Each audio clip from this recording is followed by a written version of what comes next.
സംസ്ഥാന സർക്കാരിൻ്റെ വാർഷികാഘോഷങ്ങളുടെ ഭാഗമായുള്ള എൻ്റെ കേരളം പ്രദർശന വിപണന മേളയുടെ പൊതുവിദ്യാഭ്യാസ വകുപ്പിൻ്റെ സ്റ്റാളിലാണ് നമ്മളുള്ളത്. ഇവിടെ എനിക്കൊപ്പം ലിറ്റിൽ കൈറ്റ്സിൻ്റെ കുറച്ച് സുഹൃത്തുക്കളുണ്ട്. അവർ മുണ്ടൂർ ഹയർ സെക്കൻഡറി സ്കൂളിലെ വിദ്യാർത്ഥികളാണ്. നകുലൻ അല്ലേ? എൻ്റെ പേര് നകുലനാണ്. ഇവിടെ നകുലൻ ഒരുക്കിയിട്ടുള്ള ഒരു പ്രത്യേക പ്രൊജക്റ്റ് ഉണ്ട്. ഇവിടെ ഈ പൊതുവിദ്യാഭ്യാസ വകുപ്പിൻ്റെ ലിറ്റിൽ കൈറ്റ്സിൻ്റെ ഈ സ്റ്റാളിലേക്ക് എത്തിയാൽ ഏവരെയും ആകർഷിക്കുന്നത് നകുലിൻ്റെ ഈ പ്രൊജക്റ്റാണ്. ഈ പ്രൊജക്റ്റ് എന്ന് പറയുന്നത് ഒരു സ്മാർട്ട് ഹോം ആണല്ലേ? അതെ, ഇതൊരു സ്മാർട്ട് ഹോം മാത്രമല്ല, എല്ലാം കൊണ്ടും ഒരു സ്മാർട്ട് ആയിട്ടുള്ള ഹോമാണ്. കാരണം ഇതിൻ്റെ ഡോർ വരെ സ്മാർട്ടാണ്. നമ്മളെല്ലാം വീട്ടുകളിൽ കയറുന്ന ഡോർ എന്ന് പറയുന്നത് നമ്മൾ താക്കലുണ്ടോ അങ്ങനെ തുറക്കുന്ന ഡോറാണ്. ബട്ട് ഈ ഡോർ എന്ന് പറയുന്നത് നമ്മൾ കാർഡ് യൂസ് ചെയ്താൽ മാത്രം തുറക്കുന്ന ഡോറാണ്.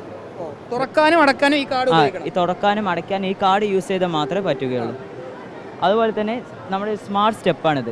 കാരണം നമ്മൾ കയറുന്ന സമയത്ത് ഓട്ടോമാറ്റിക്കായി നമ്മുടെ സ്റ്റെപ്പിനനുസരിച്ച് ലൈറ്റ് കത്തുന്ന ഒരു സ്റ്റെപ്പാണ്. അതാണ് ഇതൊരു സ്മാർട്ട് സ്റ്റെപ്പാണ് ഞാൻ പറയാൻ കാരണം.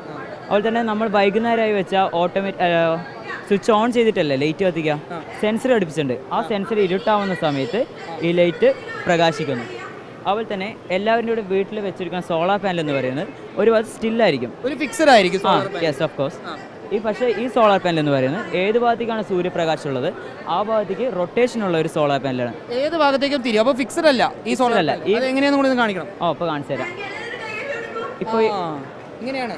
അതെ, നമ്മൾ എവിടേക്കാണ് വെളിച്ചം അല്ലെങ്കിൽ സൂര്യപ്രകാശം അവിടേക്ക് സോളാർ പാനൽ തിരിയും. സോളാർ പാനൽ അപ്പോൾ വൈദ്യുതി നമുക്ക് കൂടുതൽ കൺസേർവ് ചെയ്യാൻ സാധിക്കും. അതുപോലെ തന്നെ വീട്ടമ്മമാർക്കും എല്ലാവർക്കും മഴക്കാലത്ത് ഏറ്റവും വലിയൊരു പ്രശ്നമാണ് തുണി തോരിയിട്ടതിന് ശേഷം മഴ പെയ്താൽ തുണികൾ നനയുന്നത്. അത് അമ്മമാർക്കൊക്കെ ഏറ്റവും വലിയൊരു പ്രശ്നമാണ്. അപ്പം അതിനുവേണ്ടി ഞങ്ങൾ കണ്ടുപിടിച്ച ഒരു സൊല്യൂഷനാണിത്. ഈ സെൻസറിലേക്ക് മഴവെള്ളമോ മഴച്ചാറലോ തട്ടിക്കഴിഞ്ഞാൽ ഓട്ടോമാറ്റിക്കായി സൺഷൈൻ്റെ ഉള്ളിലേക്ക് പോകുന്നു തുണികൾ. അതായത് ഈ സെൻസറിലേക്ക് മഴവെള്ളം വന്ന് വീണാൽ ആ തുണികൾ നേരെ സൺസൈഡിലേക്ക് പോകും. അതൊന്നും കൂടെ കാണിക്കണം, നമ്മുടെ പ്രേക്ഷകർക്ക് വേണ്ടി ഒന്നും കൂടി കാണിക്കണം. അത് നകുലൻ തയ്യാറാക്കിയിട്ടുള്ള ആ സ്മാർട്ട് ഹോമിൽ ഈ കാണുന്നത് ഇതൊരു സെൻസറാണ്. അത് സ്മാർട്ട് ഹോമിൻ്റെ ഭാഗമായിട്ടുള്ള തയ്യാറാക്കിയുള്ള സെൻസറാണ്. ആ സെൻസറിലേക്ക് മഴവെള്ളം വന്ന് വീണാൽ ഇവിടെയുള്ള ഈ അയൽ അല്ലേ, നമ്മുടെ നാട്ടിലൊക്കെ പാലക്കാട് അയൽ എന്ന് പറയും, ഇത് നേരെ അകത്തേക്ക് കയറിപ്പോകും, സൺസൈഡിലേക്ക് പോകും. പിന്നെ മഴ കൊള്ളില്ല. പിന്നെ അതുപോലെ തന്നെ ഈ വെയിൽ വന്നു വെച്ചാൽ ഈ വെള്ളം ഡ്രൈ ആയി കഴിഞ്ഞാൽ ഓട്ടോമാറ്റിക്കായി തിരിച്ചു വരികയും ചെയ്യും. അങ്ങനെ മഴവെള്ളം അല്ലെങ്കിൽ മഴ മാറിക്കഴിഞ്ഞ് പറഞ്ഞാൽ സെൻസർ വർക്ക് ചെയ്യും, ആ തുണികൾ തിരിച്ചു വീണ് സൂര്യപ്രകാശം വരികയും ചെയ്യും. ഇപ്പോൾ വീട്ടിൽ ആളില്ലെങ്കിലും തുണി തോരിയിട്ട് വെച്ചാൽ മഴ നനയുമോ മഴ ഒന്നും പേടി വേണ്ട, പേടിയില്ലാണ്ട് നമുക്ക് പുറത്തേക്കൊക്കെ പോവാം. അതുപോലെ തന്നെ ഇപ്പോൾ ഒരു ഫയർ സെക്യൂരിറ്റി അല്ല, ഇപ്പോൾ ഒരു ഗ്രീൻ ലൈറ്റ് കത്തുന്നില്ല ഇവിടെ. ഇപ്പോൾ വീടിന് ഒരു തരത്തിലുള്ള അപകടങ്ങളോ ഒന്നുമില്ല, വീട് സേഫാണ്. ബട്ട് ഇവിടെ ഫയർ എന്തെങ്കിലും അടുത്തേക്ക് കൊണ്ടുപോയാൽ റെഡ് ലൈറ്റ് കത്തുകയും ഒരു ബസർ എമർജൻസി സിറ്റുവേഷൻ കത്തും. ഇതിലൂടെ നമുക്കൊരു എമർജൻസി സിറ്റുവേഷനാണ് നമുക്കും അറിയാം, മറ്റു വീട് അയൽവാസികൾക്കും അങ്ങനെ തിരിച്ചറിയാൻ സാധിക്കും. അങ്ങനെ ഒരു പക്കാ സ്മാർട്ട് ഹോമാണ്. എല്ലാ രീതിയിലും സെൻസറുകളും അതുപോലെ തന്നെ എല്ലാ വിധത്തിലുള്ള മാർഗ്ഗങ്ങളും വെച്ചുകൊണ്ട് തയ്യാറാക്കിയിട്ടുള്ള ഒരു സ്മാർട്ട് ഹോം. നകുലൻ തയ്യാറാക്കിയുള്ള സ്മാർട്ട് ഹോം ഞാൻ ഒന്നുകൂടി പ്രേക്ഷകരിലേക്ക് എത്തിക്കാം. അതായത് സ്മാർട്ട് ഡോറ്, ഈ സ്മാർട്ട് ഡോറ് തുറക്കണമെങ്കിൽ ഈ കാർഡ് ഉപയോഗിക്കണം. തുറക്കാനും അടയ്ക്കാനും ഈ കാർഡ് ഉണ്ടെങ്കിൽ മാത്രമേ ഈ ഡോറ് തുറക്കാനും അടയ്ക്കാനും സാധിക്കുള്ളൂ. അതിനോടൊപ്പം തന്നെ സ്മാർട്ട് സ്റ്റെപ്പുകളുണ്ട്. അതിനോടൊപ്പം തന്നെ പിന്നീട് ഈ സ്മാർട്ട് ലൈറ്റ്, അത് വൈകുന്നേരങ്ങളായാൽ ആ സമയം കൃത്യമായിട്ട് സെൻസർ മനസ്സിലാക്കി ആ ലൈറ്റ് താനേ കത്തും.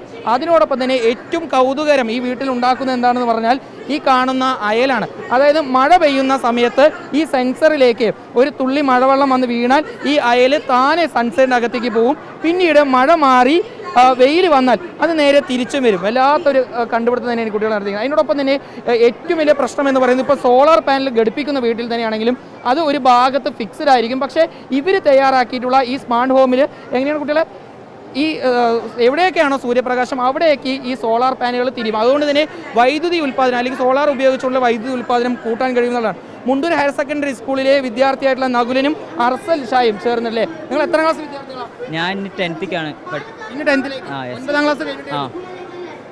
മുണ്ടൂർ ഹയർ സെക്കൻഡറി സ്കൂളിലെ 9ാം ക്ലാസ് കഴിഞ്ഞാൽ ഇനി 10ാം ക്ലാസ്സിലേക്ക് പോകാൻ വേണ്ടി പോകുന്ന ഈ കുട്ടി ശാസ്ത്രജ്ഞന്മാരാണ് ഇപ്പോൾ ഏതായാലും ഈ സ്മാർട്ട് ഹോം എന്ന് പറയുന്ന ഈ ഒരു പ്രൊജക്റ്റ് ഇവിടെ തയ്യാറാക്കി ഇപ്പോൾ എൻ്റെ കേരളം ഈ പ്രദർശനമേളയിലേക്ക് എത്തുന്ന മുഴുവൻ ആളുകളുടെയും കയ്യടി നേടുന്നത്. വീഡിയോ ജേർണലിസ്റ്റ് വിനൂസിക്കൊപ്പം റിപ്പോർട്ടർ ഇക്ബാൽ അർക്കൽ, റിപ്പോർട്ടർ പാലക്കാട്.